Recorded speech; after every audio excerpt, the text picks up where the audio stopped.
ಪರಮಹಂಸರು ಸರ್ವೇ ಮರಗಳ ಕಡೆಗೆ ಹೊರಟಿದ್ದಾರೆ. ಅವರು ನಗುತ್ತಾ ಆ ಅರ್ಧಚಂದ್ರಾಕೃತಿಯ ವರಾಂಡದಲ್ಲಿ ನಿಂತು ಮಾಸ್ಟರನ್ನು ಕೇಳುತ್ತಿದ್ದಾರೆ. ಒಳ್ಳೆಯದು, ನನ್ನದು ಯಾವ ರೀತಿಯ ಅವಸ್ಥೆ? ಮಾಸ್ಟರ್ ನಗುತ್ತಾ, ನಿಮ್ಮದು ಮೇಲುಗಡೆ ಸಹಜಾವಸ್ಥೆ, ಆದರೆ ಆಂತರ್ಯ ಗಂಭೀರವಾದದ್ದು. ನಿಮ್ಮ ಅವಸ್ಥೆ ಏನು ಎಂಬುದನ್ನು ಅರಿತುಕೊಳ್ಳುವುದು ಬಹಳ ಕಠಿಣ. ಶ್ರೀರಾಮಕೃಷ್ಣರು ನಗುತ್ತಾ, ಹೌದು, ಇದು ಸಿಮೆಂಟು ನೆಲ ಇದ್ದ ಹಾಗೆ. ಜನ ಅದರ ಮೇಲ್ಭಾಗವನ್ನು ಮಾತ್ರ ನೋಡಬಲ್ಲರು. ಅದರೊಳಗೆ ಏನೇನು ಇದೆ ಎಂಬುದು ಅವರಿಗೆ ಗೊತ್ತಾಗುವುದಿಲ್ಲ. ಗಂಟೆ ಅಪರಾಹ್ನ 4. ಬಲರಾಮನೇ ಮೊದಲಾದ ಭಕ್ತರು ಕಲ್ಕತ್ತಕ್ಕೆ ಹಿಂದಿರುಗಲು ದೋಣಿ ಹತ್ತುತ್ತಿದ್ದಾರೆ. ಗಂಗೆ ಇಳಿಮುಖಳಾಗಿದ್ದಾಳೆ. ದಕ್ಷಿಣ ದಿಕ್ಕಿನಿಂದ ಗಾಳಿ ಬೀಸುತ್ತಿದೆ. ಗಂಗೆ ತರಂಗಮಾಲೆಗಳಿಂದ ವಿಭೂಷಿತಳಾಗಿದ್ದಾಳೆ. ಬಹಳ ಹೊತ್ತಿನಿಂದ ಮಾಸ್ಟರ್ ಆ ದೃಶ್ಯವನ್ನು ನೋಡುತ್ತಲೇ ಇದ್ದಾನೆ. ಬಾಗ್ ಬಜಾರಿನ ಕಡೆ ಹೋಗುತ್ತಿದ್ದ ಬಲರಾಮನ ದೋಣಿ ಕಣ್ಮರೆಯಾದ ನಂತರ ಮಾಸ್ಟರ್ ಪರಮಹಂಸರ ಹತ್ತಿರಕ್ಕೆ ಹಿಂದಿರುಗುತ್ತಿದ್ದಾನೆ. ಪರಮಹಂಸರು ಈಗ ಆ ಅರ್ಧಚಂದ್ರಾಕೃತಿಯ ವರಾಂಡದಿಂದ ಇಳಿದು ಸರ್ವೇ ಮರಗಳ ಕಡೆಗೆ ಮುಂದುವರಿಯುತ್ತಿದ್ದಾರೆ. ವಾಯುವ್ಯ ದಿಕ್ಕಿನಲ್ಲಿ ಬಹಳ ಸುಂದರವಾದ ಮೋಡಗಳು ಎದ್ದಿವೆ. ಪರಮಹಂಸರು ಮಾಸ್ಟರನ್ನು ಕೇಳುತ್ತಿದ್ದಾರೆ, ಏನು ಮಳೆ ಬರಬಹುದೇ? ದಯವಿಟ್ಟು ಛತ್ರಿ ತೆಗೆದುಕೊಂಡು ಬಾ. ಮಾಸ್ಟರ್ ಛತ್ರಿಯನ್ನು ತಂದುಕೊಟ್ಟ. ಲಾಟು ಕೂಡ ಅವರನ್ನು ಹಿಂಬಾಲಿಸುತ್ತಿದ್ದಾನೆ.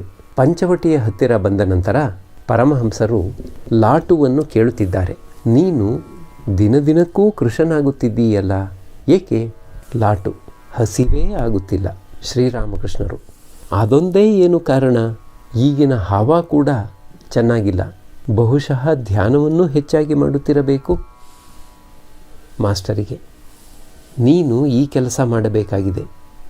ನೀನು ಬಾಬುರಾಮನಿಗೆ ಹೇಳು, ರಾಖಾಲ ಇಲ್ಲಿ ಇಲ್ಲದಾಗ 1-2 ದಿನಗಳ ಮಟ್ಟಿಗೆ ಇಲ್ಲಿ ಆತ ಇದ್ದು ಹೋಗಬೇಕೆಂದು.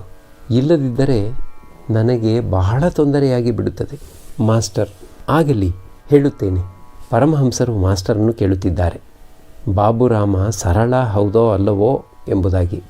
ಶ್ರೀರಾಮಕೃಷ್ಣರು ಈಗ ಸರ್ವೇ ಮರಗಳ ಕಡೆಯಿಂದ ದಕ್ಷಿಣಾಭಿಮುಖವಾಗಿ ಬರುತ್ತಿದ್ದಾರೆ. ಲಾಟು ಮತ್ತು ಮಾಸ್ಟರ್ ಪಂಚವಟಿಯ ಕೆಳಗೆ ಉತ್ತರಾಭಿಮುಖವಾಗಿ ನಿಂತು ಅವರನ್ನು ನೋಡುತ್ತಿದ್ದಾರೆ. ಪರಮಹಂಸರ ಹಿನ್ನೆಲೆಯಲ್ಲಿ ಕಾರ್ಮುಗಿಲು ಗಗನಮಂಡಲವನ್ನು ಅಲಂಕರಿಸಿ ಜಾಹ್ನವಿಯಲ್ಲಿ ಪ್ರತಿಬಿಂಬಿತವಾಗುತ್ತಿದೆ. ಆ ಕಾರಣದಿಂದ ಗಂಗೆ ಕೃಷ್ಣವರ್ಣ ಧರಿಸಿದ್ದಾಳೆ. ಈ ಶಿಷ್ಯರ ಕಣ್ಣಿಗೆ ಪರಮಹಂಸರು ಕಾಣಬರುತ್ತಿದ್ದಾರೆ. ಸಾಕ್ಷಾತ್ ಭಗವಂತನೇ ದೇಹಧಾರಣೆ ಮಾಡಿಕೊಂಡು ಮರ್ತ್ಯದಲ್ಲಿ ಭಕ್ತರ ಸಲುವಾಗಿ ಕಲುಷ ವಿನಾಶಿನಿಯಾದ ಹರಿಪಾದಾಂಬುಜ ಸಂಭೂತಳಾದ ಸುರನದಿಯಾದ ಗಂಗೆಯ ತೀರದಲ್ಲಿ ಚಲಿಸುತ್ತಿರುವನೋ ಏನೋ ಎಂಬಂತೆ. ಸಾಕ್ಷಾತ್ತಾಗಿ ಆತನೇ ಇಲ್ಲಿ ಇರುವುದರಿಂದ ವ್ಯಕ್ತ. ಲತೆ, ಬಳ್ಳಿ, ಉದ್ಯಾನ ಮಾರ್ಗ, ದೇವಾಲಯ, ವಿಗ್ರಹ, ಸೇವಕಗಣ, ದ್ವಾರಪಾಲಕಗಣ, ಪ್ರತಿಯೊಂದು ಧೂಳಿಯ ಕಣ ಎಲ್ಲವೂ ಆನಂದದಿಂದ ಹಿಗ್ಗುತ್ತಿದೆ. ಪರಮಹಂಸರು ಹಿಂದಿರುಗಿ ಬಂದು ತಮ್ಮ ಕೊಠಡಿಯಲ್ಲಿ ಕುಳಿತುಕೊಂಡಿದ್ದಾರೆ. ತಮಗಾಗಿ ಯಾರೋ ಒಬ್ಬ ಬ್ರಹ್ಮಚಾರಿ ತಯಾರು ಮಾಡಿದ್ದ ಔಷಧವನ್ನು ಅವರು ಬಹಳವಾಗಿ ಹೊಗಳುತ್ತಿದ್ದಾರೆ. ಆತನ ಮಾತೆತ್ತಿ ಹಾಜರ ಹೇಳುತ್ತಿದ್ದಾನೆ, ಈಗ ಆತ ಸಂಸಾರಕ್ಕೆ ಸಿಕ್ಕಿ ಸುಮ್ಮನೆ ನರಳುತ್ತಿದ್ದಾನೆ. ಕೊನ್ನಗರದಿಂದ ನಬಾಯಿ ಚೈತನ್ಯ ಬಂದಿದ್ದಾನೆ. ಆದರೆ ನೋಡಿ, ಗೃಹಸ್ಥನಾಗಿಯೂ ಆತ ಕಾಷಾಯ ವಸ್ತ್ರಧಾರಿಯಾಗಿರುವುದನ್ನು. ಶ್ರೀರಾಮಕೃಷ್ಣರು, ನಾನು ಏನು ತಾನೇ ಹೇಳಲಿ? ನೋಡು, ಕಾಣಬರುತ್ತಿದೆ. ಭಗವಂತನೇ ತಾನೇ ಈ ಎಲ್ಲ ಮಾನುಷ ರೂಪ ಧರಿಸಿರುವ ಹಾಗೆ. ಆದ್ದರಿಂದ ಯಾರಿಗೂ ಏನೂ ಹೇಳಲಾರೆ. ಹಾಜರ. ನರೇಂದ್ರ ಮತ್ತೆ ಮೊಕದ್ದಮೆಯಲ್ಲಿ ಸಿಕ್ಕಿಬಿದ್ದಿದ್ದಾನೆ. ಶ್ರೀರಾಮಕೃಷ್ಣರು, ಆತ ಶಕ್ತಿಯನ್ನು ಒಪ್ಪುತ್ತಿಲ್ಲ. ದೇಹಧಾರಣೆ ಮಾಡಿಕೊಂಡು ಬಂದುದೇ ಆದರೆ ಶಕ್ತಿಯನ್ನು ಒಪ್ಪಲೇಬೇಕು. ಹಾಜರ ನರೇಂದ್ರ ಹೇಳುತ್ತಾನೆ, ನಾನು ಒಪ್ಪಿಕೊಂಡು ಬಿಟ್ಟುದೇ ಆದರೆ ಎಲ್ಲರೂ ಒಪ್ಪಿಕೊಂಡು ಬಿಡುತ್ತಾರೆ, ಆದ್ದರಿಂದ ಸಾಧ್ಯವಾಗುತ್ತಿಲ್ಲ. ಶ್ರೀರಾಮಕೃಷ್ಣರು ಹಾಗೆಂದು ಆತ ಶಕ್ತಿಯೇ ಇಲ್ಲ ಎನ್ನುವಷ್ಟು ದೂರ ಹೋಗುವುದು ಸರಿಯಲ್ಲ. ಈಗ ಆತ ಶಕ್ತಿಯ ಎಲ್ಲೆಯಲ್ಲಿದ್ದಾನೆ. ನ್ಯಾಯಾಧೀಶ ಕೂಡ ಸಾಕ್ಷ್ಯ ಕೊಡಬೇಕಾದ ಬಂದ ಪಕ್ಷದಲ್ಲಿ ತನ್ನ ಪೀಠದಿಂದ ಇಳಿದು ಬಂದು ಸಾಕ್ಷಿ ಕಟ್ಟೆಯಲ್ಲಿ ನಿಲ್ಲಬೇಕಾಗುತ್ತದೆ. ಮಾಸ್ಟರಿಗೆ, ಈಗೇನಾದರೂ ನೀನು ನರೇಂದ್ರನನ್ನು ಸಂಧಿಸಿದೆಯಾ? ಮಾಸ್ಟರ್, ಇಲ್ಲ, ಈಗ ಕೆಲವು ದಿನದಿಂದ ಇಲ್ಲ. ಶ್ರೀರಾಮಕೃಷ್ಣರು, ಒಮ್ಮೆ ಆತನನ್ನು ಸಂಧಿಸಿ ಗಾಡಿ ಮಾಡಿಕೊಂಡು ಕರೆದುಕೊಂಡು ಬಾ ಹಾಜರಾನಿಗೆ. ಒಳ್ಳೆಯದು. ಆತನಿಗೂ ಇದಕ್ಕೂ ಅಂದರೆ ತಮಗೂ ಏನು ಸಂಬಂಧ? ಹಾಜರ, ನಿಮ್ಮಿಂದ ಸಹಾಯ ಅಪೇಕ್ಷಿಸುತ್ತಿದ್ದಾನೆ. ಶ್ರೀರಾಮಕೃಷ್ಣರು, ಹಾಗಾದರೆ ಭವನಾಥ ಸುಸಂಸ್ಕಾರವಿಲ್ಲದಿದ್ದ ಪಕ್ಷದಲ್ಲಿ ಆತ ಇಷ್ಟಾಗಿ ಇಲ್ಲಿಗೆ ಬರುತ್ತಿದ್ದನೇ? ಒಳ್ಳೆಯದು. ಹರೀಶ, ಲಾಟು ಇವರೋ? ಅವರು ಯಾವಾಗಲೂ ಧ್ಯಾನದಲ್ಲೇ ಇರುತ್ತಾರೆ. ಇವೆಲ್ಲ ಏನು ಮತ್ತೆ? ಹಾಜರ, ಅದೇನೋ ಸರಿಯೇ. ಏನಿದು ಅವರು ಯಾವಾಗಲೂ ಧ್ಯಾನದಲ್ಲೇ ತೊಡಗಿರುವುದು? ಅವರು ಇಲ್ಲಿ ಇರುವುದು ನಿಮ್ಮ ಸೇವೆಗಾಗಿ ಮಾತ್ರವಾದರೆ ಅದು ಬೇರೆ ವಿಷಯ. ಶ್ರೀರಾಮಕೃಷ್ಣರು, ಎಲ್ಲವೂ ಸಕಾಲಕ್ಕೆ ಬರುತ್ತವೆ. ಅವರು ಹೊರಟು ಹೋಗಿ ಬೇರೆಯವರು ಬರಬಹುದು. ಹಾಜರ ಕೊಠಡಿಯಿಂದ ಎದ್ದು ಹೊರಟು ಹೋದ. ಮುಸ್ಸಂಜೆಯಾಗಲು ಇನ್ನೂ ಸಮಯವಿದೆ. ಪರಮಹಂಸರು ಏಕಾಂತದಲ್ಲಿ ಮಾಸ್ಟರೊಡನೆ ಮಾತುಕತೆ ಆಡುತ್ತಿದ್ದಾರೆ. ಶ್ರೀರಾಮಕೃಷ್ಣರು, ಒಳ್ಳೆಯದು. ನಾನು ಭಾವಾವಸ್ಥೆಯಲ್ಲಿ ಏನೇನೋ ಮಾತನಾಡಿಕೊಳ್ಳುತ್ತೇನಲ್ಲ, ಅದು ಜನರನ್ನು ಆಕರ್ಷಿಸುತ್ತಾ ಇದೆಯೇನು? ಮಾಸ್ಟರ್, ಹೌದು, ಬಹಳವಾಗಿ. ಶ್ರೀರಾಮಕೃಷ್ಣರು, ಜನರ ಭಾವನೆ ಏನು? ಭಾವಾವಸ್ಥೆ ನೋಡಿದರೆ ಅವರಿಗೇನಾದರೂ ಅರ್ಥವಾಗುತ್ತದೆಯೇ? ಮಾಸ್ಟರ್, ಆಗುತ್ತಿದೆ. ಒಂದೇ ಆಧಾರದಲ್ಲಿ ಜ್ಞಾನ, ಪ್ರೇಮ, ವೈರಾಗ್ಯಗಳಿರುವುದೂ ಅಲ್ಲದೆ ಸರಳ ಸ್ವಭಾವ ಬೇರೆ ಇದೆಯಲ್ಲ ಎಂದು. ನಿಮ್ಮ ಆಂತರ್ಯದಲ್ಲಿ ಭಗವದನುಭವಗಳ ದೊಡ್ಡ ದೊಡ್ಡ ಜಹುಜು ಹಾದು ಹೋಗಿಬಿಟ್ಟಿದೆ. ಆದರೂ ನೀವು ಅತ್ಯಂತ ಸರಳರಾಗಿಯೇ ತೋರಿಬರುತ್ತಿದ್ದೀರಿ. ನಿಮ್ಮ ಈ ಅವಸ್ಥೆ ಅನೇಕರಿಗೆ ಅರ್ಥವಾಗುತ್ತಿಲ್ಲ. ಆದರೆ ಕೆಲವರು ನಿಮ್ಮ ಈ ಅವಸ್ಥೆಯಿಂದಲೇ ಆಕರ್ಷಿತರಾಗುತ್ತಿದ್ದಾರೆ. ಶ್ರೀರಾಮಕೃಷ್ಣರು, ಘೋಷ್ಪಾರದ ವೈಷ್ಣವರು ಭಗವಂತನನ್ನು ಸಹಜ ಅಂದರೆ ಸರಳ ಅಂತ ಕರೆಯುತ್ತಾರೆ. ಅವರು ಹೇಳುತ್ತಾರೆ, ಮನುಷ್ಯ ಸರಳನಾಗದ ಹೊರತು ಸರಳನನ್ನು ಅರಿಯಲಾಗುವುದಿಲ್ಲ ಎಂದು. ಮಾಸ್ಟರಿಗೆ, ನನ್ನಲ್ಲಿ ಅಹಂ ಇದೆಯೇ? ಮಾಸ್ಟರ್, ಹೌದು, ಸ್ವಲ್ಪ ಇದೆ. ಶರೀರ ರಕ್ಷಣೆಗಾಗಿ, ಭಕ್ತರೊಡನೆ ಭಗವದಾನಂದ ಸವಿಯಲಿಕ್ಕಾಗಿ, ಜನರಿಗೆ ಜ್ಞಾನೋಪದೇಶ ಕೊಡಲಿಕ್ಕಾಗಿ, ವಿಶೇಷವಾಗಿ ಭಗವತಿಗೆ ಪ್ರಾರ್ಥನೆ ಮಾಡಿ ಸ್ವಲ್ಪವನ್ನು ಇಟ್ಟುಕೊಂಡಿದ್ದೀರಿ. ಶ್ರೀರಾಮಕೃಷ್ಣರು, ಇಲ್ಲ, ನಾನು ಅದನ್ನು ಇಟ್ಟುಕೊಂಡಿಲ್ಲ, ಭಗವತಿಯೇ ಅದನ್ನು ಇಟ್ಟಿದ್ದಾಳೆ. ಒಳ್ಳೆಯದು. ನನಗೆ ಭಾವಾವೇಶ ಬಂದಾಗ ಏನಾಗುತ್ತದೆ? ಮಾಸ್ಟರ್, ನೀವು ಸ್ವಲ್ಪ ಹೊತ್ತಿನ ಹಿಂದೆ ಹೇಳಿದಿರಲ್ಲ, 6ನೇ ಭೂಮಿಗೆ ಮನಸ್ಸು ಹತ್ತಿ ನಿಮಗೆ ಭಗವಂತನ ರೂಪದರ್ಶನ ಆಗುತ್ತೆ. ಬಳಿಕ ನೀವು ಮಾತುಕತೆಯಾಡಲು ಆರಂಭಿಸಿದಾಗ 5ನೇ ಭೂಮಿಗೆ ಮನಸ್ಸು ಇಳಿದು ಬಿಡುತ್ತದೆ ಎಂಬುದಾಗಿ. ಶ್ರೀರಾಮಕೃಷ್ಣರು, ಎಲ್ಲವನ್ನೂ ಭಗವತಿಯೇ ಮಾಡುತ್ತಾಳೆ, ನನಗೆ ಏನೂ ಗೊತ್ತಿಲ್ಲ. ಮಾಸ್ಟರ್, ಇದಕ್ಕಾಗೇ ಜನ ಬಹಳವಾಗಿ ಆಕರ್ಷಿತರಾಗುತ್ತಿರುವುದು. ಒಳ್ಳೆಯದು. ನಾನು ಒಂದು ಪ್ರಶ್ನೆ ಹಾಕಲೇ? ಶಾಸ್ತ್ರದಲ್ಲಿ 2 ಅಭಿಪ್ರಾಯಗಳಿವೆ. ಒಂದು ಪುರಾಣದ ದೃಷ್ಟಿಯಿಂದ ಕೃಷ್ಣ ಚಿತಾತ್ಮ, ರಾಧೆ ಚಿಚ್ಚಕ್ತಿ. ಇನ್ನೊಂದರ ದೃಷ್ಟಿಯಿಂದ ಕೃಷ್ಣನೇ ಕಾಳಿ, ಆದ್ಯಾಶಕ್ತಿ. ಇದು ಹೇಗೆ?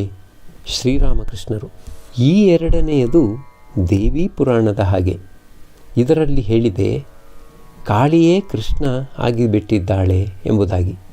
ಇದು ನಿಜವಾದರೆ ತಾನೇ ಏನು? ಭಗವಂತ ಅನಂತ, ಮಾರ್ಗವೂ ಅನಂತ. ಈ ಮಾತುಕತೆಗಳನ್ನೆಲ್ಲ ಕೇಳಿ ಮಾಸ್ಟರ್ ಆಶ್ಚರ್ಯಚಕಿತನಾಗಿ ಸ್ವಲ್ಪ ಹೊತ್ತು ಸುಮ್ಮನೆ ಕುಳಿತಿದ್ದು ಈಗ ಹೇಳುತ್ತಿದ್ದಾನೆ. ಓ, ಈಗ ನನಗೆ ಅರ್ಥವಾಗುತ್ತಿದೆ. ನೀವು ಹೇಳುವ ಹಾಗೆ ಮುಖ್ಯವಾಗಿ ಮಾಡಬೇಕಾಗಿರುವ ಕೆಲಸ ಚಾವಣಿಯ ಮೇಲೆ ಹತ್ತುವುದು.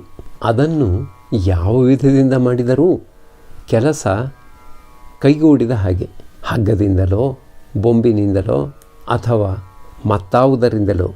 ಶ್ರೀರಾಮಕೃಷ್ಣರು, ಈಗ ನೀನು ಇದನ್ನು ಅರ್ಥ ಮಾಡಿಕೊಂಡಿದ್ದೀಯಲ್ಲ, ಇದು ಭಗವಂತನ ಕೃಪೆ ದೊರೆಯದೇ ಇತ್ತು ಎಂದರೆ ಸಂಶಯ ನಿವೃತ್ತಿಯಾಗುವುದಿಲ್ಲ.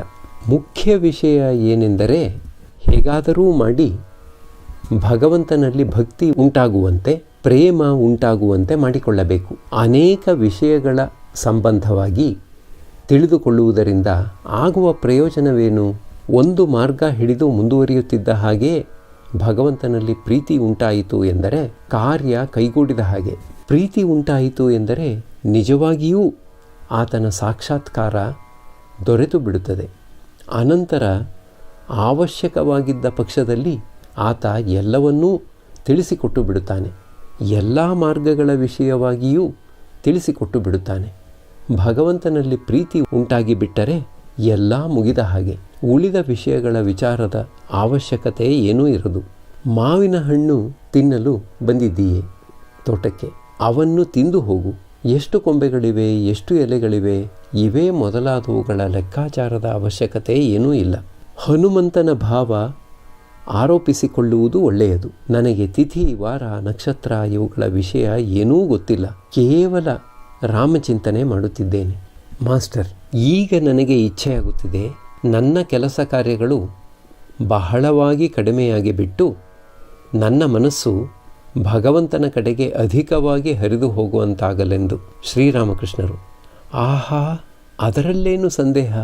ಆದರೆ ಜ್ಞಾನಿ ನಿರ್ಲಿಪ್ತನಾಗಿ ಸಂಸಾರದಲ್ಲಿ ಇರಬಲ್ಲ. ಮಾಸ್ಟರ್, ಅದೇನೋ ನಿಜ. ಆದರೆ ನಿರ್ಲಿಪ್ತನಾಗಿ ಇರಬೇಕಾದರೆ ವಿಶೇಷ ಶಕ್ತಿ ಬೇಕಲ್ಲ. ಶ್ರೀರಾಮಕೃಷ್ಣರು, ಹೌದು, ಅದು ನಿಜ. ಆದರೆ ಹಿಂದೆ ನೀನು ಭಗವಂತನನ್ನು ಸಂಸಾರ ಜೀವನಕ್ಕಾಗಿ ಪ್ರಾರ್ಥಿಸಿರಬೇಕು. ಕೃಷ್ಣ ರಾಧೆಯ ಹೃದಯದಲ್ಲಿ ವಾಸವಾಗಿದ್ದ. ಆದರೆ ರಾಧೆಗೆ ಇಚ್ಛೆಯಾಯಿತು ಮನುಷ್ಯ ರೂಪದಲ್ಲಿ ಆತನೊಡನೆ ಕ್ರೀಡಿಸಬೇಕೆಂದು. ಅದಕ್ಕಾಗಿಯೇ ಬೃಂದಾವನ ಲೀಲೆ. ಈಗ ಭಗವಂತನಿಗೆ ಪ್ರಾರ್ಥನೆ ಮಾಡು, ನಿನ್ನ ಕೆಲಸ ಕಾರ್ಯಗಳನ್ನು ಕಡಿಮೆ ಮಾಡಿಕೊಡುವಂತೆ.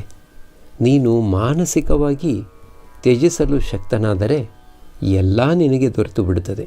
ಮಾಸ್ಟರ್, ಇದು ಬಾಹ್ಯತ್ಯಾಗ ಯಾರಿಗೆ ಸಾಧ್ಯವಿಲ್ಲವೋ ಅವರಿಗೆ ಮಾತ್ರ. ಆದರೆ ಉತ್ತಮ ಮಟ್ಟದವರಿಗೆ ಪೂರ್ಣ ತ್ಯಾಗ, ಮಾನಸಿಕ ತ್ಯಾಗ ಮತ್ತು ಬಾಹ್ಯ ತ್ಯಾಗ. ಪರಮಹಂಸರು ಸುಮ್ಮನೆ ಕುಳಿತಿದ್ದು ಈಗ ಮತ್ತೆ ಮಾತನಾಡುತ್ತಿದ್ದಾರೆ. ಶ್ರೀರಾಮಕೃಷ್ಣರು, ಈಗ ನಾನು ಸ್ವಲ್ಪ ಹೊತ್ತಿನ ಹಿಂದೆ ವೈರಾಗ್ಯದ ವಿಷಯವಾಗಿ ಮಾತನಾಡಿದೆನಲ್ಲ, ಅದು ನಿನಗೆ ಹೇಗೆ ಹಿಡಿಸಿತು? ಮಾಸ್ಟರ್, ಬಹಳ ಚೆನ್ನಾಗಿ. ಶ್ರೀರಾಮಕೃಷ್ಣರು, ವೈರಾಗ್ಯ ಎಂದರೆ ಏನು ಹೇಳು ನೋಡೋಣ. ಮಾಸ್ಟರ್, ವೈರಾಗ್ಯವೆಂದರೆ ಕೇವಲ ಸಂಸಾರದ ಮೇಲಿನ ವಿರಾಗವಲ್ಲ, ಭಗವಂತನ ಕಡೆ ಅನುರಾಗ, ಸಂಸಾರದ ಕಡೆ ವಿರಾಗ. ಶ್ರೀರಾಮಕೃಷ್ಣರು, ಹೌದು, ಸರಿಯಾಗಿ ಹೇಳಿದೆ. ಸಂಸಾರಿಗೆ ಹಣದ ಅವಶ್ಯಕತೆಯೇನೋ ಇದೆ. ಆದರೆ ಹಣಕ್ಕಾಗಿ ಹಗಲಿರಳು ಚಿಂತಿಸಬೇಕಾಗಿಲ್ಲ. ಯದೃಚ್ಛಾ ಲಾಭ, ಇದೇ ಒಳ್ಳೆಯದು. ಸಂಚಯ ಮಾಡಿಡಲು ಬಹಳವಾಗಿ ಶ್ರಮಿಸಬೇಡ. ಯಾರು ಭಗವಂತನಿಗೆ ಮನಸ್ಸು ಪ್ರಾಣಗಳನ್ನು ಅರ್ಪಿಸಿಬಿಟ್ಟಿದ್ದಾರೋ, ಯಾರು ಆತನ ಭಕ್ತರೋ, ಅವನಲ್ಲಿ ಶರಣಾಗತರಾಗಿದ್ದಾರೋ ಅವರು ಅವುಗಳ ಕಡೆ ಅಷ್ಟೊಂದು ಮನಸ್ಸು ಕೊಡುವುದಿಲ್ಲ. ಸಂಪಾದಿಸಿದ ಹಾಗೆ ಖರ್ಚೂ ಆಗುತ್ತಿರುತ್ತದೆ. ಹಣ ಒಂದು ಕಡೆಯಿಂದ ಬರುತ್ತಿರುತ್ತದೆ, ಇನ್ನೊಂದು ಕಡೆಯಿಂದ ಖರ್ಚಾಗಿ ಬಿಡುತ್ತಿರುತ್ತದೆ. ಇದಕ್ಕೆ ಯದೃಚ್ಛಾ ಲಾಭ ಅಂತ ಹೆಸರು. ಹೀಗೆಂದು ಗೀತೆಯಲ್ಲಿ ಹೇಳಿದೆ. ಶ್ರೀರಾಮಕೃಷ್ಣರು ಹರಿಪದನ ಸಂಬಂಧವಾಗಿ ಮಾತೆತ್ತಿ ಹೇಳುತ್ತಿದ್ದಾರೆ. ಅಂದು ಆತ ಇಲ್ಲಿಗೆ ಬಂದಿದ್ದ. ಮಾಸ್ಟರ್, ಆತನಿಗೆ ಹರಿಕಥೆ ಗೊತ್ತಿದೆ. ಪ್ರಹ್ಲಾದನ ಚರಿತ್ರೆ, ಶ್ರೀಕೃಷ್ಣ ಜನ್ಮ ಇವುಗಳನ್ನು ಬಹಳ ಚೆನ್ನಾಗಿ ಮಾಡಬಲ್ಲ.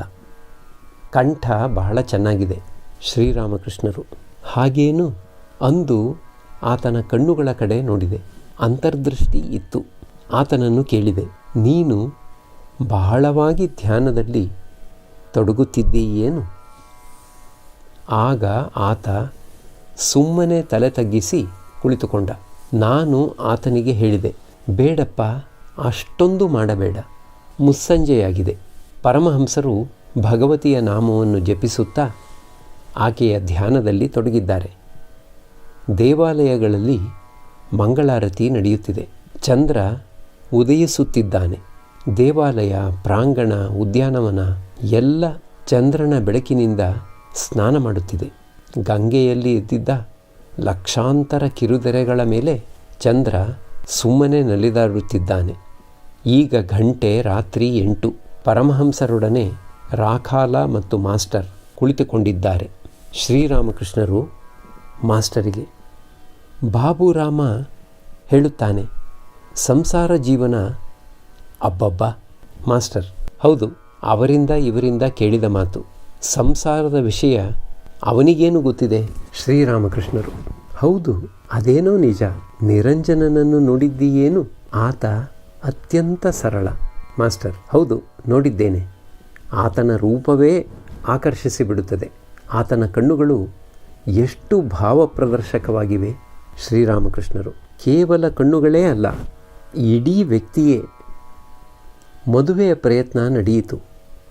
ಆಗ ಆತ ಹೇಳಿದ, ನನ್ನನ್ನೇಕೆ ಮುಳುಗಿಸಲು ಪ್ರಯತ್ನಿಸುತ್ತಿದ್ದೀರಿ?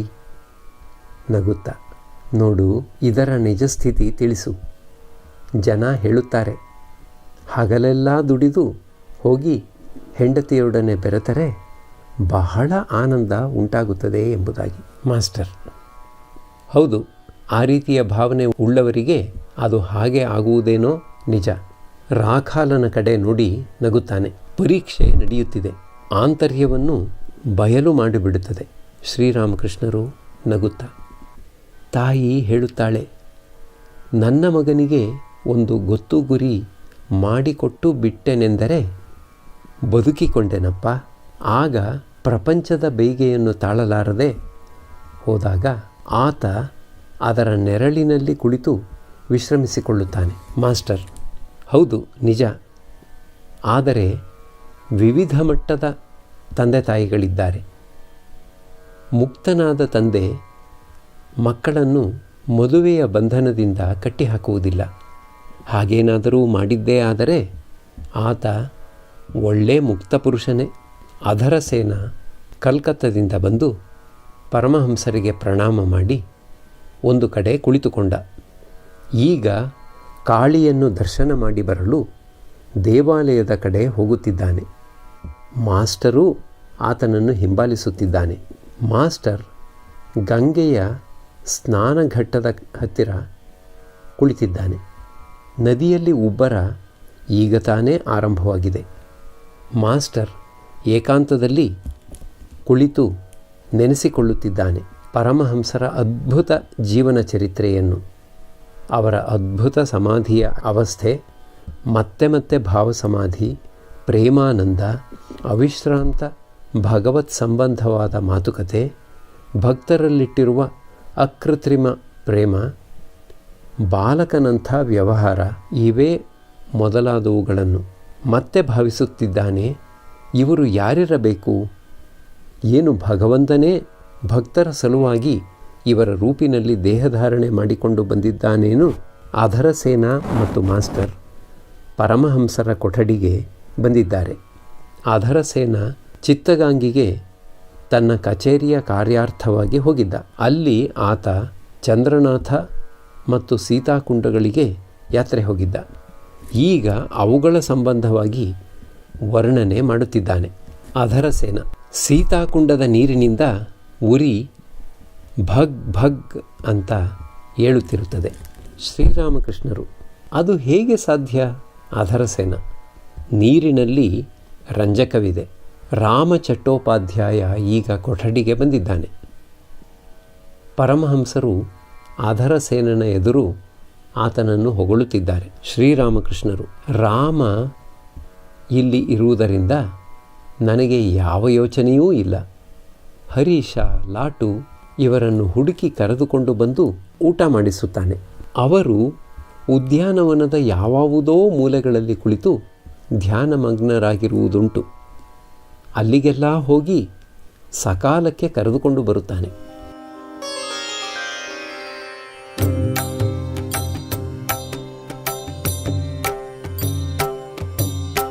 ಶ್ರೀರಾಮ ಕೃಷ್ಣ ಮಂಗಲಕಾರಿ,